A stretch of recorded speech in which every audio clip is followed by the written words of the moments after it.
चलिए नमस्कार, जय हिंद। स्वागत है एक बार फिर से आप सभी का बीपीएससी मेकर के एक और एपिसोड। दोस्तों कैसे हैं आप सब? कैसी चल रही आप सबों की प्रिपरेशन? आई होप कि जो चीज़ें हम आपको दे रहे हैं वो नो डाउट आपको बहुत हेल्प यहाँ से मिल रही है।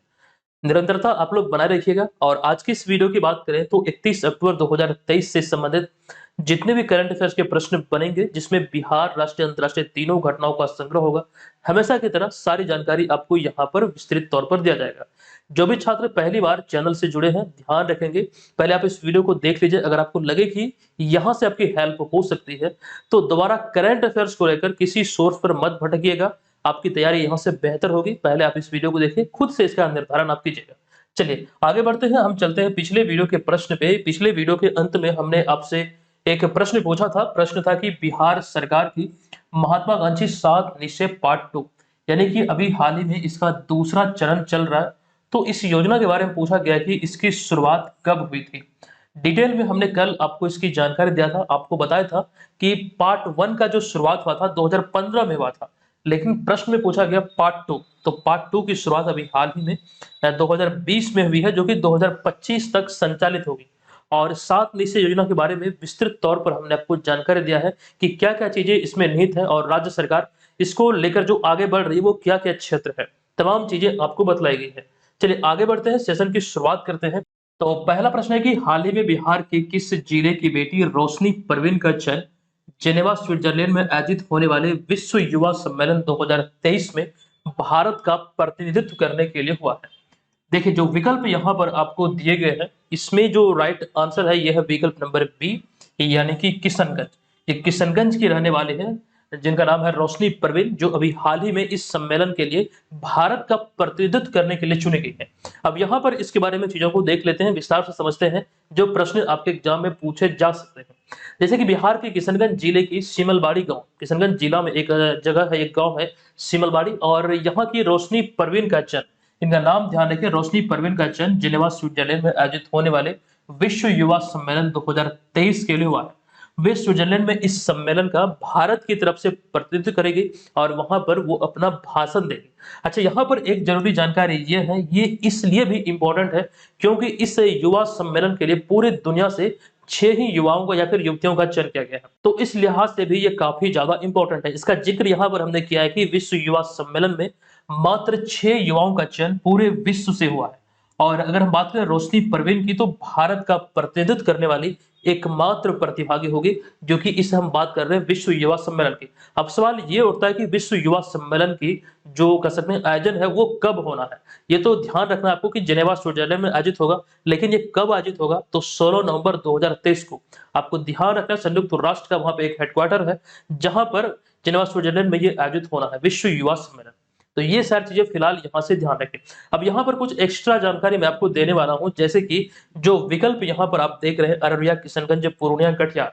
आपको हमने कई बार जानकारी दिया है कि जो बिहार में प्रमंडल है या फिर जिले हैं, इसको लेकर आपको ध्यान ये रखना है कि बिहार को वर्तमान समय में 9 प्रमंडल यानी कि 9 डिवीजन में बांटा गया है, और इसी के अंतर्गत जो जिले हैं वो 38 जिले हैं, जो आप यहाँ पर इस सूची में इधर देख रहे हैं। तो प्रश्न में जो यहाँ पर 4 जिले थे, जैसे कि अररिया, किशनगंज, पूर्णिया, कटिहार, इसको याद रखने का भी हमने एक ट्रिक आपको बताया था। अकी पुक, अ से अररिया, की से किशनगंज, पू से पूर्णिया, क से कटिहार। अब यहाँ पर समझना यह है, किशनगंज की चर्चा चूंकि यहाँ पर हमने किया है, तो किशनगंज के बारे में हमने आपको एक जानकारी दिया था कि अभी हाल ही में 14 जनवरी 2023 को किशनगंज का 33वां स्थापना दिवस मनाया गया। अब यहाँ पर आपको यह भी ध्यान रखना है कि 1990 में 14 जनवरी को पूर्णिया जिले से अलग होकर किशनगंज की स्थापना हुई थी। ये काफी इंपॉर्टेंट है। लेकिन वहीं पर दूसरी ओर अगर पूर्णिया की स्थापना की बात किया जाए, तो पूर्णिया की एक जिला के रूप में जो स्थापना हुई थी, ये 14 फरवरी 1770 ईस्वी में हुई थी। ये भी काफी इंपॉर्टेंट है। अच्छा, 14 फरवरी को आप लोग वैलेंटाइन डे के रूप में मनाते हैं, तो ये तो एक अलग बात है, लेकिन आपको एग्जाम पर्पज से ये ध्यान रखना है कि 14 फरवरी को पूर्णिया जिला का स्थापना हुआ था। अच्छा, जितने लोग पूर्णिया जिला के रहने वाले हैं, आप लोग कमेंट जरूर कीजिएगा। तो ये तो रही बात यहाँ पर इसके बारे में, लेकिन जो बिहार में जो प्रमंडल है उसको याद रखने का भी हमने एक ट्रिक आपको दिया था। ये ट्रिक था पूसा को मुंभा दंपति। पू से पूर्णिया, सा से सारण। यहाँ पर आप लोग देखते रहिएगा, ये ट्रिक है पूसा को मुंभा दंपति। पू से पूर्णिया, सा से सारण, को से कोसी, मू से मुंगेर, भा से भागलपुर, दो से दरभंगा, मौ से मगध, पौ से पटना, ती से तिरहुत। इस तरह से याद रखिए, अगर कभी यहाँ से एक भी प्रश्न एग्जाम में बने तो आप इसे आसानी से हल कर पाएंगे। उसी प्रकार जिलों का नाम याद रखने का ट्रिक है अकीपुक, अ से अररिया, की से किशनगंज, पू से पूर्णिया, कौ से कटिहार। हम बात करें सारण जिला की, इसका हेडक्वार्टर सारण में है। इसको याद रखने का ट्रिक है सासिगो, यानी कि सारण, सिवान, गोपालगंज। इसके ये 3 जिले हैं। कुछ इसी प्रकार से इसका ट्रिक है, आप लोग खुद से भी बना के इसको ध्यान में रख सकते हैं। चलिए आगे चलते हैं। बिहार की चूंकि हम लोग बात कर रहे हैं, तो बिहार की स्थापना भी एक बहुत बड़ा मतलब कह सकते हैं, भले ही ये आसान सवाल है, लेकिन बहुत सारे छात्र जो बिहार के प्रतियोगी परीक्षाओं की तैयारी में लगे हैं, अगर आप उनसे डायरेक्टली पूछ लें मतलब अचानक से कि बिहार की स्थापना कब हुई थी, तो बहुत सारे छात्र ऐसे होंगे, लगभग समझिए कि 100 में से लगभग 30 से 40 छात्र ऐसे आपको मिल जाएंगे जो थोड़ी देर के लिए कंफ्यूज कर जाएंगे कि बिहार की वास्तविक तौर पर स्थापना कब हुई थी और कौन से राज्य के रूप में स्थापित हुआ था बिहार, किससे अलग हुआ था, वो चीजें भी आपको समझना है। तो 22 मार्च 1912 को पश्चिम बंगाल से अलग होकर बिहार की स्थापना हुई थी और भारत के 12वें राज्य के रूप में बिहार अस्तित्व में आया था। और बिहार की जो वर्तमान स्थिति है, खास करके हम बात करें जो पिछला बंटवारा हुआ था, झारखंड बिहार से अलग हुआ था संपूर्ण भूभाग का 46% भूभाग के साथ, जो झारखंड अलग हुआ बिहार से। तो इसमें जो बिहार की जो अब चौहद्दी है वो आपको समझना, उत्तर में नेपाल है, दक्षिण में झारखंड, पूर्व में पश्चिम बंगाल और पश्चिम में उत्तर प्रदेश है। तो बंटवारे के परिणाम स्वरूप 15 नवंबर 2000 ईस्वी को झारखंड अलग हुआ था। बंटवारे के परिणाम स्वरूप 46% भूभाग झारखंड में गया और 54% बिहार के क्षेत्र में रहा था। और झारखंड के जो पहले मुख्यमंत्री बने थे वो थे बाबूलाल मरांडी। अच्छा, अगर एक जानकारी यहाँ पर मैं आपको ये भी दे दूं कि जितने भी छात्र बीपीएससी एग्जाम की तैयारी में लगे हैं, एक चीज ये ध्यान रखिएगा, जो बीपीएससी का जो कार्यालय है, ये जो ऑफिस है, हेड ऑफिस, पहले वो रांची में था, बाद में ये मतलब रांची पटना में स्थापित हुआ था। ये भी आपको ध्यान रखना है, इसको लेकर हमने जानकारी आपको दिया था। अच्छा, ये बिहार की स्थिति है और मैप से संबंधित एक प्रश्न आपको पूछा गया था 64वीं बीपीएससी एग्जाम में, 64वीं या फिर 65वीं एग्जाम था, प्रारंभिक परीक्षा, जिसमें ये पूछा गया था कि बिहार का जो पटना जिला है, जो राजधानी है, ये कितने अन्य जिलों के साथ अपनी सीमा को साझा करता है। तो कुल 9 जिले ऐसे हैं जो कि पटना के साथ अपनी सीमा को साझा कर रहे हैं। अच्छा, मैप की यहाँ पर बात हो रही है, तो यहाँ पर आप देखिए बक्सर जिला एक स्थान दिख रहा है इस जगह पर। तो बक्सर जिला में एक स्थान है चौसा, जहां से बिहार के क्षेत्र में गंगा नदी प्रवेश करती है। और यहाँ पर आप देख रहे हैं, यह है कटिहार। कटिहार जिला में एक स्थान है मनिहारी, जहां पर गंगा नदी बिहार के क्षेत्र को छोड़ देती है, ये समझिएगा। अच्छा, बिहार से जुड़े हुए कुछ बेसिक से फैक्ट हैं। राजधानी पटना, राज्यपाल राजेंद्र विश्वनाथ अर्लेकर, मुख्यमंत्री नीतीश कुमार, राजकीय पक्षी गौरैया, राजकीय पशु बैल, राजकीय वृक्ष पीपल, राजकीय फूल गेंदा, जनसंख्या घनत्व 1106 व्यक्ति प्रति वर्ग किलोमीटर। और उसके अतिरिक्त क्षेत्रफल की बात करें तो 94,163 वर्ग किलोमीटर। प्रथम राजभाषा हिंदी और द्वितीय राजभाषा उर्दू। ये तमाम जानकारी यहाँ पर है। मुख्यमंत्री नीतीश कुमार के बारे में ध्यान रखिए कि 8वीं बार बिहार के मुख्यमंत्री पद की शपथ ले चुके हैं। बतौर मुख्यमंत्री गांधी मैदान में ये सर्वाधिक 17 बार तिरंगा अब तक फहरा चुके हैं। अच्छा, राज्य के फूल को लेकर बहुत सारे छात्र कंफ्यूज होते हैं कि राज्य के फूल जो बिहार का है वो कचनार है, लेकिन वास्तविक समय के दृष्टिकोण से देखें तो बिहार का जो राजकीय फूल है वो गेंदा अर्थात मैरीगोल्ड, ये समझिएगा। अच्छा, यहाँ पर जो दो स्वास्तिक के बीच में आप बोधि वृक्ष देख रहे हैं, ये बिहार के राज्य के चिन्ह को इंगित कर रहा है। तो ये समझिएगा, ये बिहार का राज्य का चिन्ह होगा जब भी दो स्वास्तिक के बीच में बोधि वृक्ष होगा। अच्छा, यहाँ पर जेनेवा स्विट्जरलैंड की बात हुई है, तो जेनेवा स्विट्जरलैंड में जितने भी मतलब अंतरराष्ट्रीय संगठनों के मुख्यालय है वो यहाँ पर लिखा गया। कल भी हमने आपको बताया था, विश्व स्वास्थ्य संगठन का, विश्व व्यापार संगठन का, विश्व बौद्धिक संपदा संगठन का और विश्व मौसम विज्ञान संगठन, ये कुछ ऐसे बड़े संस्था हैं जिसका मुख्यालय जेनेवा स्विट्जरलैंड में है। इसकी स्थापना कब हुई थी वो भी तमाम चीजें यहाँ पर लिखी गई। फिलहाल इसे स्किप करते हैं, चलते हैं दूसरे प्रश्न पे। यह प्रश्न है कि हाल ही में बिहार स्वास्थ्य विभाग ने राज्य के कितने जिला अस्पतालों को, देखिए ये प्रश्न मैं दोबारा से पढ़ता हूँ। ये प्रश्न है कि हाल ही में बिहार स्वास्थ्य विभाग ने राज्य के कितना जिला अस्पतालों को मॉडल अस्पताल के रूप में तब्दील किया है, जिसका उद्घाटन हाल ही में किया जाएगा बिहार सरकार के द्वारा। देखिए, इसकी घोषणा जब हुई थी तब भी हमने आपको जानकारी दिया था। हालांकि यहाँ पर मॉडल अस्पताल की बात आई है, तो अभी हाल ही में जो ये प्रश्न यहाँ पर हमने शामिल किया, तो प्रश्न के आधार पर कुल मिला के 5 जिला अस्पताल को मॉडल अस्पताल के रूप में विकसित किया गया है। अच्छा, उसकी जानकारी यहाँ पर विस्तृत तौर पर दिया गया है कि बिहार स्वास्थ्य विभाग ने हाल ही में बिहार यानी कि राज्य के 5 जिला अस्पतालों को मॉडल अस्पताल के रूप में तब्दील किया, जिन्हें की आधुनिक सुविधाओं से एकदम से पूरी तरह से लेस किया जाएगा।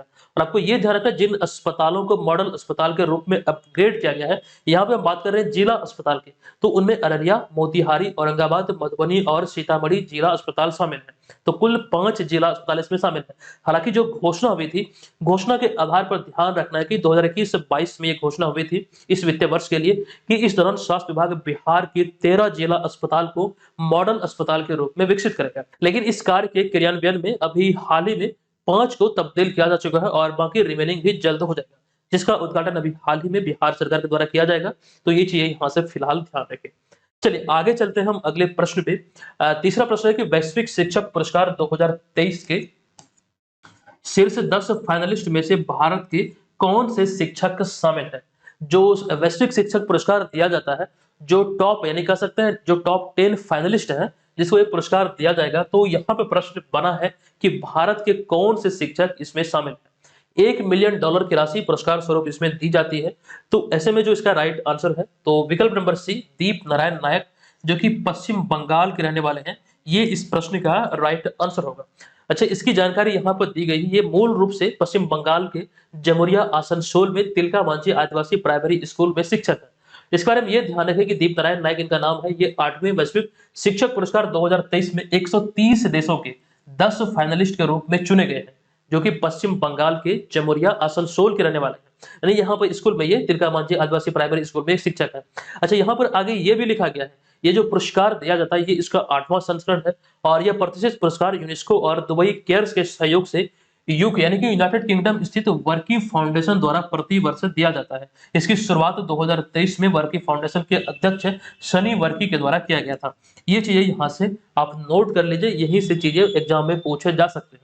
अच्छा, यहाँ पर जो बात हुई है दीप नारायण नायक के बारे में, दरअसल कोरोना काल के दौरान इन्होंने एक उपलब्धि अपने नाम दर्ज किया। ये उपलब्धि क्या है, ये चीजें यहाँ पर हमने लिखा है कि दीप नारायण नायक को कोविड-19 लॉकडाउन के दौरान शिक्षा में उनके असाधारण प्रयासों के लिए उन्हें टीचर्स ऑफ द स्ट्रीट की उपाधि मिली थी और ये बहुत ज्यादा फेमस हुए थे अपने क्षेत्र में, यानी कि सड़क का शिक्षक के नाम से इन्हें उपाधि दिया गया था। तो ये भी पॉइंट यहाँ से आपको ध्यान रखना है, सड़क का शिक्षक का उपाधि दिया गया किन्हें, तो दीप नारायण नायक को, जो कि पश्चिम बंगाल के एक टीचर है। चलिए, यहाँ पर जो शिक्षकों की बात हो रही है, तो कुछ समय पहले हमने नेशनल टीचर्स अवार्ड के बारे में जानकारी दिया था। आपको बताया था कि बिहार के 3 शिक्षक को राष्ट्रीय शिक्षक पुरस्कार 2023 से सम्मानित किया गया था। ये बहुत इंपॉर्टेंट है, ध्यान दीजिएगा। हमने आपको ये जानकारी दिया था कि राष्ट्रपति द्रौपदी मुर्मू, जो कि इस समय भारत की 15वीं राष्ट्रपति हैं, महिला राष्ट्रपति के दृष्टिकोण से दूसरी महिला राष्ट्रपति हैं। पहली प्रतिभा देवी सिंह पाटिल, जो कि 12वीं राष्ट्रपति थे। तो यहाँ पर आप यह ध्यान रखेंगे 2023 में द्रौपदी मुर्मू ने भारत के 75 शिक्षकों को राष्ट्रीय शिक्षक पुरस्कार से सम्मानित किया। कितने? तो 75 शिक्षकों को। और इसमें से कुछ कंडीशन है, ये तो एक आसान सा सवाल है, कितने शिक्षकों को राष्ट्रपति द्रौपदी मुर्मू ने सम्मानित किया है, लेकिन आपके बीपीएससी एग्जाम में प्रश्न यहां से पूछे जा सकते हैं कि कितने स्कूली शिक्षक इसमें शामिल है, कितने उच्च शिक्षा के शामिल है और कितने कौशल विकास और उद्यमिता मंत्रालय के शिक्षक इसमें शामिल है। तो डीप में जाके इस तरह से आपसे पूछा जा सकता है। तो 75 शिक्षकों में 50 स्कूली शिक्षक और उच्च शिक्षा के 13 और कौशल विकास एवं उद्यमिता मंत्रालय के 12 शिक्षक को सम्मानित किया गया। अब यहाँ पर दूसरी ओर हम बात कर लेते हैं कि बिहार के किन किन शिक्षक को शामिल किया गया और वे कौन से स्कूल के शिक्षक है। कंप्लीट सूची है कि इस बार बिहार के 3 शिक्षक का चयन हुआ है।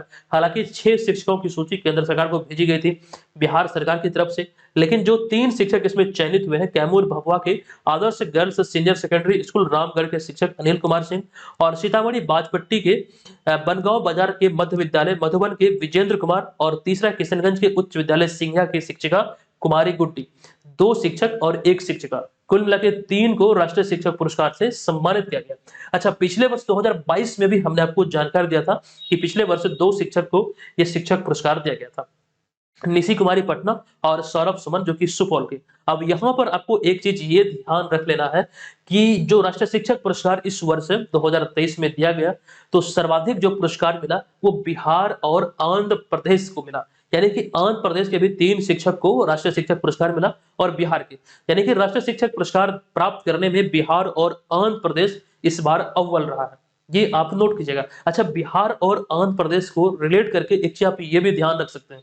अभी जो हमने राष्ट्रीय जल पुरस्कार के बारे में जानकारी दिया था, आपको याद होगा संयुक्त तौर पर ये चौथे संस्करण में, राष्ट्रीय जल पुरस्कार के चौथे संस्करण में जो सर्वश्रेष्ठ राज्य का पुरस्कार मिला है, ये तीसरे नंबर पे हम बात कर रहे हैं, तो आंध्र प्रदेश और बिहार को संयुक्त तौर पर तीसरा पुरस्कार मिला है। आपको याद होगा हमने जानकारी आपको दिया था। अच्छा, वहीं पर अन्य राज्यों की बात करें शिक्षक पुरस्कार के दृष्टिकोण से, उत्तर प्रदेश, झारखंड, पश्चिम बंगाल से क्रमशः 2-2 एक शिक्षक और दिल्ली से भी एक शिक्षक का चयन किया गया। तो ये चीज यहाँ पर नोट करना है। अच्छा, जो लोग नोट नहीं कर सकते, पीडीएफ इसका बीपीएससी मेकर ऐप पर उपलब्ध है, आप वहां पर जाकर इसका पीडीएफ फाइल को प्राप्त कर सकते हैं। नो डाउट इससे आपका समय बचेगा और आप अदर सेक्शन पे फोकस रह सकते हैं। तो ये ध्यान रखिएगा और वीडियो पसंद आती है तो वीडियो को आप लोग जरूर लाइक कीजिए।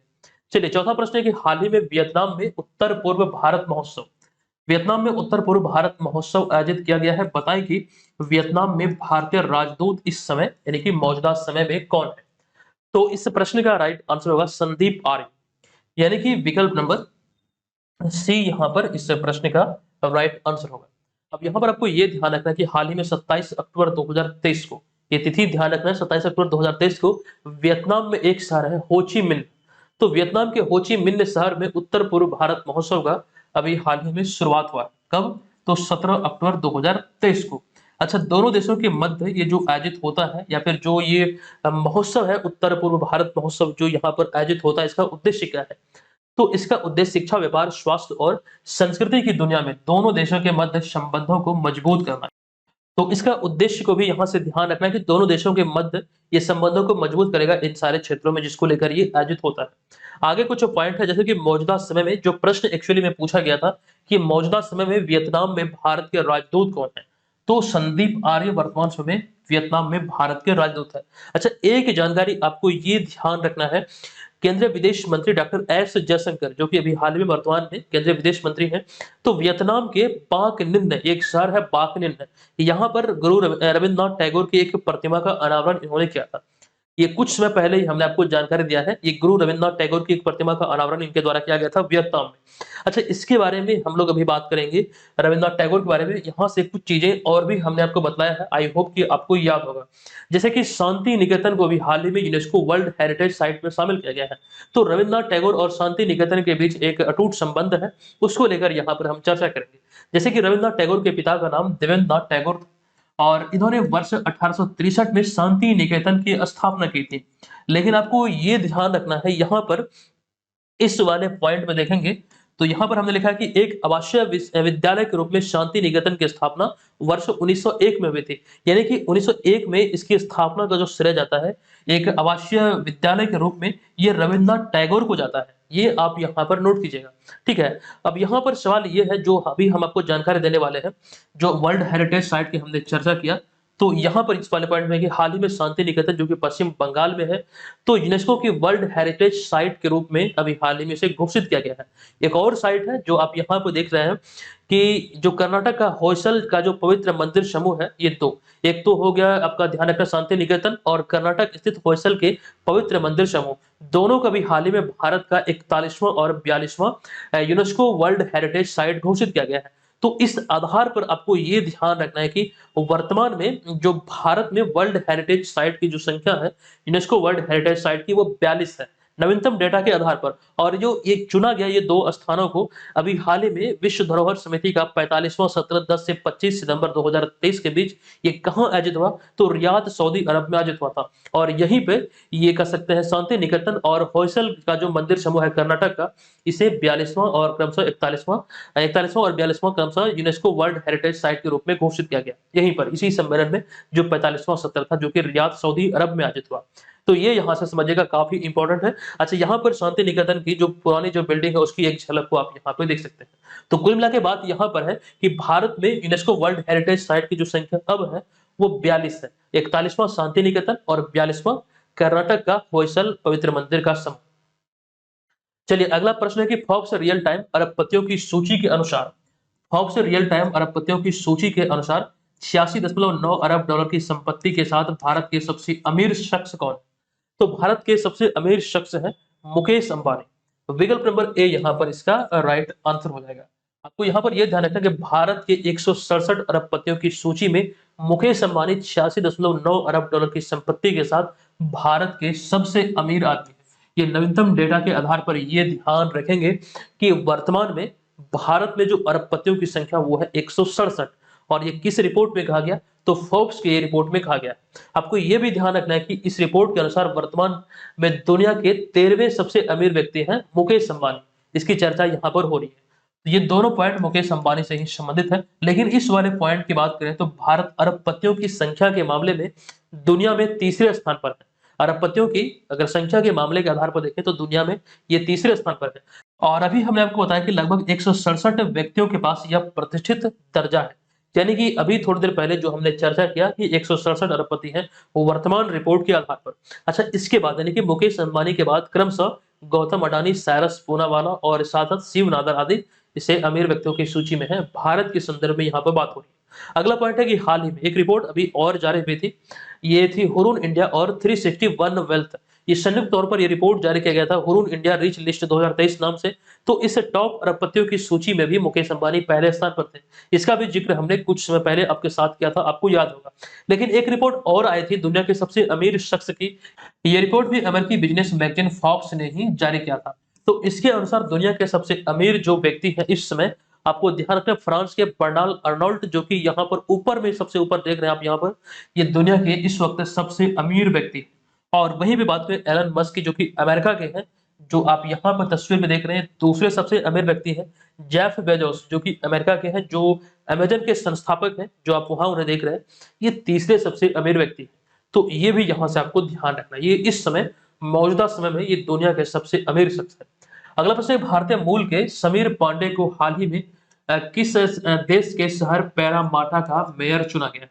देखिए, भारतीय मूल के समीर पांडे को हाल ही में ऑस्ट्रेलिया का एक शहर है पैरामाटा, जहां का अभी हाल ही में मेयर चुना गया है। और अच्छा, यहाँ पर ये बिहार के संदर्भ में इंपॉर्टेंट है, क्योंकि समीर पांडे बिहार के ही बिहार नहीं बल्कि सॉरी, यहाँ पे गलती हो रही थी, कई जगहों पर आपको बिहार दिखेगा। मैंने भी जो इसके बारे में पढ़ा आर्टिकल, तो वहां भी मुझे बिहार ही दिखा। वास्तविकता यह है कि ये बिहार के रहने वाले नहीं है, यहाँ पर आपको थोड़ा सा कंफ्यूजन हो सकता है। ठीक है, समीर पांडे झारखंड के जमशेदपुर के रहने वाले हैं, ये चीज आप लोग सुधार कर लीजिएगा। अगर आप लोग कहीं पढ़े हैं कि ये झारखंड बिहार के हैं, तो बिल्कुल गलत है। एक्चुअली में ये झारखंड के हैं। तो इसके बारे में यहाँ पे लिखा गया कि हाल ही में भारतीय मूल के समीर पांडे को ऑस्ट्रेलिया के शहर पैरामाटा का मेयर चुना गया है। ये यहाँ पर ध्यान रखिएगा, इनका नाम है समीर पांडे। और समीर पांडे मूल रूप से जमशेदपुर झारखंड के निवासी हैं। 2017 में उन्होंने पहली बार ऑस्ट्रेलिया में पार्षद का चुनाव जीता था, और फिर 2022 में दूसरी बार, और 2022 में ही समीर पांडे डिप्टी मेयर के तौर पर चुने गए थे। लेकिन अभी हाल ही में ये मेयर के रूप में 2023 में चुने गए हैं। ये भी यहाँ से ध्यान रखिए। और एक बार पुनः दोहरा दो कि ये बिहार के नहीं, ये झारखंड के रहने वाले हैं।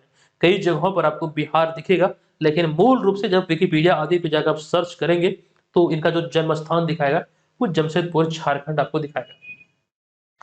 सातवां प्रश्न है कि चौथे पैरा एशियन गेम्स 2023 में भारत कितने पदक जीतकर पदक तालिका में 5वें स्थान पर रहा? ये काफी इंपॉर्टेंट है। हल्की जानकारी हमने कल भी आपको दिया था, लेकिन वो एक्सप्लेनेशन में था, एक प्रश्न के रूप में यहाँ पर शामिल किया गया है। तो यहाँ जो प्रश्न पूछा गया है कि भारत कितने पदक जीतकर पदक तालिका में 5वें स्थान पर रहा, और यहाँ पे कंफ्यूजन ना हो इसलिए हमने लिख दिया है चौथे पैरा एशियन गेम। यहाँ पे पैरा एशियन गेम्स की बात हो रही है। तो भारत ने इस प्रतियोगिता में कुल 111 पदक जीतकर 5वां स्थान हासिल किया है। उसी का जिक्र यहाँ पर हुआ है कि पैरा एशियन गेम्स, जो कि अभी हाल ही में चाइना में आयोजित हुआ, ये चौथा संस्करण था इसका। 22 अक्टूबर से 28 अक्टूबर तक आयोजित हुआ। इसके ध्वजवाहक थे अमित सरोहा और पारुल परमार। और इसमें आपको ध्यान रखना कि भारत ने 29 स्वर्ण, 31 रजत और 51 कांस्य, कुल 111 पदक जीतकर पदक तालिका में चीन, ईरान, जापान और दक्षिण कोरिया के बाद क्रमशः 5वें स्थान पर रहा। ये काफी इंपॉर्टेंट है। लेकिन इसके अतिरिक्त अगर हम बात करें 19वें एशियाई खेलों की, 19वें एशियन गेम्स की, तो यहाँ पर आप ध्यान रखना है कि 28 स्वर्ण, 38 रजत और 41 कांस्य, कुल 107 पदक भारत ने अपने नाम किया, और पदक तालिका में क्रमशः चाइना, जापान और रिपब्लिक ऑफ कोरिया के बाद चौथे स्थान पर रहा। 19वें एशियन गेम्स में भारत चौथे स्थान पर, चौथे पैरा एशियन गेम्स में भारत 5वें स्थान पर। अच्छा, बिहार से भारतीय राष्ट्रीय टीम में जो खिलाड़ियों का चयन हुआ, चाहे वो एशियन गेम्स हो या फिर पैरा एशियन गेम्स हो, ये कंप्लीट सूची है। शैलेश कुमार, शम्स आलम, जलालुद्दीन अंसारी, श्वेता शाही और आकाश कुमार, ये सभी 5 एथलीट हैं जो कि भारत से, ये भारत के राष्ट्रीय टीम में बिहार से शामिल हुए थे। और शैलेश कुमार ने T63 पैरा हाई जंप में गोल्ड मेडल दिलाया है भारत को, ये यहाँ से नोट कर लीजिएगा। चलिए आगे चलते हैं। जो पैरा एशियन गेम्स की हम बात कर रहे थे, पदक तालिका को आप यहाँ पे देख सकते हैं, पहले स्थान पर चीन और भारत 5वें स्थान पर। ये पैरा एशियन गेम्स की बात हो रही है। और वहीं पे एशियन गेम्स की बात करें तो भारत इसमें 4थे स्थान पर है, पैरा एशियन गेम्स में भारत 5वें स्थान पर है, ये नोट कर लीजिएगा। चलिए 8वां प्रश्न है कि कौन सी कंपनी हाल ही में भारत की पहली उपग्रह आधारित गीगाबिट ब्रॉडबैंड सेवा प्रदान करने वाली कंपनी बनी है। ये पहली कंपनी बनी है भारत की जो कि उपग्रह आधारित यानी कि सैटेलाइट बेस्ड गीगाबिट ब्रॉडबैंड प्रदान करेगी। तो राइट जो आंसर है इस प्रश्न का यह है रिलायंस जियो। तो विकल्प नंबर सी यहाँ पर इस प्रश्न का राइट आंसर होगा। रिलायंस जियो भारत के दूर दराज क्षेत्रों में हाई स्पीड नेटवर्क पहुंचाने के उद्देश्य से हाल ही में उपग्रह आधारित गीगाबिट ब्रॉडबैंड जियो स्पेस फाइबर की शुरुआत किया है। और इस प्रकार रिलायंस जियो उपग्रह आधारित गीगाबिट ब्रॉडबैंड सेवा शुरू करने वाला भारत की पहली कंपनी है। कौन? तो ये कंपनी है रिलायंस जियो। और ध्यान रखना किस नाम से इसकी शुरुआत हुई है, जियो स्पेस फाइबर, ये नोट कीजिएगा। चलिए आगे चलते हैं अगले प्रश्न पे। ये प्रश्न है कि निम्नलिखित में से किस तिथि को हाल ही में संयुक्त राष्ट्र का पहला आधिकारिक अंतरराष्ट्रीय देखभाल एवं सहायता दिवस मनाया गया है? किस तिथि को अभी हाल ही में ये मनाया गया है? अच्छा, ये इसलिए भी इंपॉर्टेंट है क्योंकि ये इसका पहला संस्करण है। तो इसका जो राइट आंसर यह है 29 अक्टूबर 2023 को भी हाल ही में यह संयुक्त राष्ट्र का पहला आधिकारिक अंतरराष्ट्रीय देखभाल एवं सहायता दिवस मनाया गया है। अब यहाँ पे देखिए संयुक्त राष्ट्र की चर्चा हुई, संयुक्त राष्ट्र की स्थापना को लेकर कई चीजें एग्जाम में पूछे जा सकते हैं क्योंकि संयुक्त राष्ट्र की जो स्थापना हुई थी 24 अक्टूबर 1945 को और अभी हाल ही में 24 अक्टूबर 2023 को इसका स्थापना दिवस मनाया गया। अच्छा, संयुक्त राष्ट्र की जो स्थापना हुआ था ये किस बात की ओर इंगित करता है, इस तरह का एक प्रश्न हमने आपको दिया था। दरअसल जो संयुक्त राष्ट्र का जो चार्टर बनकर तैयार हुआ था जिसमें देशों ने हस्ताक्षर किया था, तो इस बात की ओर इंगित करता और इसी के परिणाम स्वरूप संयुक्त राष्ट्र की स्थापना हुई थी। तो संयुक्त राष्ट्र की स्थापना से संबंधित कुछ चीजें हैं जो कि आपको ध्यान रखना है। संयुक्त राष्ट्र अधिकार पत्र पर 50 देशों के हस्ताक्षर के साथ इसकी स्थापना 24 अक्टूबर 1945 को हुई थी। मुख्यालय इसका मैनहट्टन टापू न्यूयॉर्क में है। वर्तमान में 193 देश इसके सदस्य हैं। आधिकारिक भाषाओं की बात करें तो अंग्रेजी, फ्रांसीसी, रूसी, स्पेनिश, अरबी और चीनी। और संयुक्त राष्ट्र के जो वर्तमान में महासचिव है यह है एंटोनियो गुटेरस। और एंटोनियो गुटेरस के बारे में ये ध्यान रखिए कि पुर्तगाल के रहने वाले, काफी इंपॉर्टेंट है, एंटोनियो गुटेरस पुर्तगाल के हैं।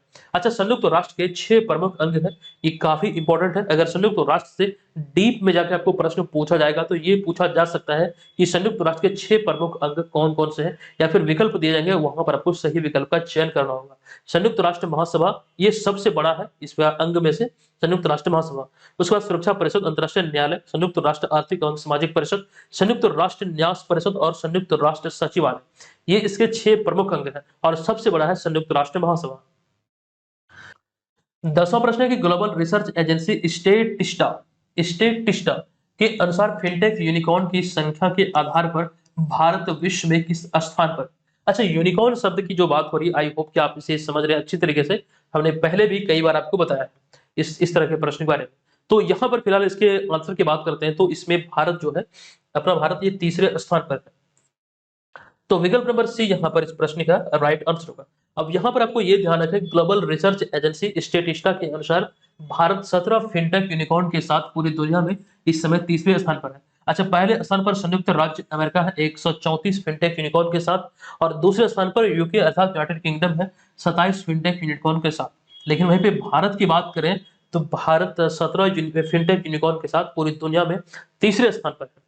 तो ये समझिएगा, हालांकि इसको लेकर जो यूनिकॉर्न की चर्चा भी आप सभी जानते हैं, मैंने आपको बताया था। आज इसे स्किप करते हैं, चलते हैं अगले प्रश्न पे। यह प्रश्न है कि हाल ही में भारतीय अर्थशास्त्र और संबंध विज्ञान संघ के 4थे वार्षिक सम्मेलन का उद्घाटन निम्नलिखित में से किनके द्वारा अभी हाल ही में किया गया है? तो भारतीय अर्थशास्त्र और संबंध विज्ञान संघ के 4थे वार्षिक सम्मेलन का उद्घाटन अभी हाल ही में मनोज सिन्हा के द्वारा किया गया है। जो जम्मू कश्मीर के उपराज्यपाल है मनोज सिन्हा, इन्हीं के द्वारा अभी हाल ही में इसका उद्घाटन किया गया। इसी चीज का जिक्र यहाँ पर किया गया है कि भारतीय अर्थशास्त्र और संबंध विज्ञान संघ के वार्षिक सम्मेलन का उद्घाटन जम्मू कश्मीर के उपराज्यपाल मनोज सिन्हा ने कश्मीर विश्वविद्यालय में किया, और यह इसका 4था वार्षिक सम्मेलन था। और इस अवसर पर उपराज्यपाल ने सम्मेलन की एक स्मारिका का भी विमोचन किया। अब स्मारिका क्या है? अब यहाँ पर आपके मन में सवाल उठता होगा कि ये स्मारिका है क्या? तो स्मारिका के बारे में ये ध्यान रखिए, यहाँ पर हमने आसान भाषा में लिखा है, किसी भी घटना या समारोह या फिर किसी प्रसिद्ध व्यक्ति से संबंधित स्मृति को बनाए रखने के लिए विवरणात्मक सचित्र पुस्तिका यानी किसी चीज को एकदम से उस स्मृति को याद रखने की दिशा में सचित्र वर्णन अगर किसी पुस्तिका में किया जाता है तो उसे ही कहा जाता है स्मारिका। यानी कि स्मरण उसमें छुपा हुआ रहता है, उसी का वर्णन उसमें होता है, वही चीजें मतलब उस पुस्तिका का विषय वस्तु होता है, वही कहलाता है स्मारिका। चलिए अगले प्रश्न में चलते हैं कि हाल ही में भारत और यूरोपीय संघ ने अपना पहला संयुक्त नौसैनिक अभ्यास कहाँ आयोजित किया है? तो इसका राइट आंसर होगा गल्फ ऑफ गिनी, यानी कि गिनी की खाड़ी में अभी हाल ही में ये पहला सम्मेलन या फिर पहला अभ्यास आयोजित हुआ है भारत और यूरोपीय संघ का। ये पहला अभ्यास है तो इस लिहाज से भी ये इंपॉर्टेंट हो जाता है और ये दोनों पक्षों के बीच बढ़ते समुद्री सुरक्षा के सहयोग को दर्शाता है। ठीक है, तो ये सारी चीजें यहाँ से ध्यान रखिए। आज की इस वीडियो में अपेक्षाकृत थोड़ा एक्सप्लेनेशन कम था, लेकिन आप लोग एडजस्ट कीजिएगा। अच्छा, एक दो क्लास हो सकता है, आने वाले एक दो क्लास हो सकता है थोड़ा सा डिस्टर्ब हो, क्योंकि मुझे किसी कारणवश बाहर जाना पड़ रहा है, तो हो सकता है कि आने वाला एक दो क्लास आपको चैनल पर नहीं देखने को मिले, लेकिन आप लोग घबराइएगा नहीं, हम आपके साथ बने रहेंगे। मैं एक अनुमान बता रहा हूँ कि हो सकता है ऐसा कि नहीं आ सकता, लेकिन आप लोग चेक कर लीजिएगा, हो सकता है क्लास आ भी जाइए। और एप्लीकेशन के साथ आप लोग बने रहिएगा, वहां पे मटेरियल आपको रेगुलर मिलता रहेगा। चलिए, यहाँ पर आज के इस वीडियो का प्रश्न है कि गोवा में आयोजित 37वें राष्ट्रीय खेलों में बिहार महिला रग्बी टीम ने कौन सा पदक जीता है? कंप्लीट जानकारी आपको दिया गया है। आप बताइए कि 37वें राष्ट्रीय खेलों में बिहार महिला रग्बी टीम ने कौन सा पदक जीता है। अच्छा, यहाँ पर 37वें राष्ट्रीय खेलों की बात हुई है तो हमने आपको बताया था कि इसका आयोजन गोवा में हो रहा है और इसको लेकर शुभंकर क्या जारी किया गया है वो भी आपको मालूम होगा। आपको वो कमेंट बॉक्स में लिखना है कि उसका शुभंकर क्या है। एक जरूरी जानकारी ये कि शिक्षक भर्ती प्रतियोगिता परीक्षा तो 17वीं बीपीएससी के लिए कोर्स चल ही रही है, लेकिन आप लोग डिमांड कर रहे थे कि सर बीपीएससी टीचर वाले एग्जाम के लिए एक कोर्स लॉन्च कीजिए, तो एप्लीकेशन पे ये कोर्स लॉन्च हो चुका है। इसमें खास बात यह है कि इसमें सिलेबस आधारित नोट्स तो आपको मिलेगा ही इस एग्जाम के लिए, लेकिन दूसरी सबसे बड़ी विशेषता यहाँ पर यह है कि इस कोर्स को ज्वाइन करने के बाद आप डेली मॉक टेस्ट अटेंड कर सकते हैं। ये एक सेक्शनल टेस्ट होगा, एक सब्जेक्ट वाइज मतलब कर सकते हैं, और 100 से अधिक टेस्ट, हमने 111 से टेस्ट इसका शेड्यूल किया है, जो कि आपको यहाँ से भरपूर फायदा होगा। इस कोर्स की बात करें तो इस कोर्स के बारे में डिटेल जानकारी आपको एप्लीकेशन पे ही मिलेगी, कुछ ऑफर भी इसमें है, इसका लाभ आप लोग जरूर उठाइए। और जो लोग डिमांड कर रहे थे कि सर जल्दी से जल्दी से लॉन्च कीजिए, तो लॉन्च हो चुकी है, आप लोग इसे ज्वाइन कर सकते हैं। एप्लीकेशन को प्ले स्टोर से डाउनलोड कीजिए, वहीं पर ये तमाम चीजें आपको मिल जाएगी। चलिए मिलते हैं नेक्स्ट वीडियो में, तब तक के लिए धन्यवाद। ये वीडियो आपको कैसा लगा कृपया आप लोग कमेंट करके जरूर बताइएगा। चलिए धन्यवाद, जय।